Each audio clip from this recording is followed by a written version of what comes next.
சொல்லு மாப்ள. லே, மீனாமினிக்கு இன்னைக்கு நடந்துகிட்ட விதம் எதுவும் சரியில்லை. அங்க என்ன நடந்துன்னு மரியாதையா சொல்லு. லே, நீ நினைக்க மாதிரிலாம் ஒண்ணும் இல்ல. அவ எதுவும் கோபத்துல இருந்திருக்காள. ஸ்கூல்ல எவனா ஏதாவது பிரச்சனை பண்ணானு ஏதாவது கேட்டியா? இல்ல, ஸ்கூல்ல எல்லாம் ஒண்ணு நடந்திருக்காதுல. ஏன் தப்பல பையில நீ அவகிட்ட ஃபர்ஸ்ட் கேட்டியா? இல்லல, நீ கோவப்படாதல. அவ ஒழுங்கா இருக்காளா இல்லையா நீங்க பாத்துப்பீன்னு நினைச்சோம்ல. என்ன சொல்லணும்? இனி நானே எல்லாம் பாத்துக்கிறேன். இல்ல, அவளுக்கு ஒரு பிரச்சனை இல்ல. நீ கோவப்படாதல. நீ வாய் மூடல. உனக்கு ஒன்னும் தெரியாது. என் மேடம் நிக்க பத்தி எனக்கு தான் தெரியும். இனி எல்லாம் நானே பாத்துக்கிறேன். அவ கூட படிக்கிற பொண்ணே இல்லன்னா பையன் யார் நம்பரா இருக்கா? நம்பர்லாம் இல்லல. என் வீட்டு பக்கத்துல சோனமுத்துன்னு ஒரு பையன் அவன் கூட தான் படிக்கான். இவன் யாருக்கிட்ட பேசுறான்? சோனமுத்து நம்ம கிளாஸ்னு சொல்லிட்டு இருக்கான். ஜெய் மாப்ள. இந்த கிறுக்கு பையன் கிட்டயா?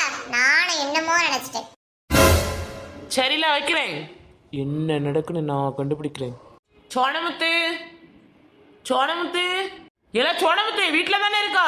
யாரு நீங்க? என் பேரை சொல்லி கத்திட்டு இருக்கீங்க. நான் யாருன்னு அப்புறம் சொல்றேன். நீ மேனாமினிக்கு கிளாஸ் தானே?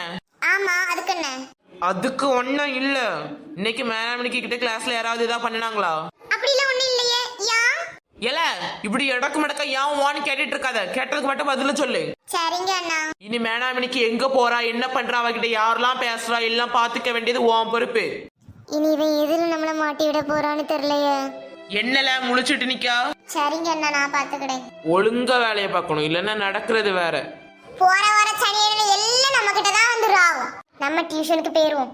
வீட்டுல உள்ள கிறுக்கி இல்லைன்னா கத்த ஆரம்பிச்சிருவா.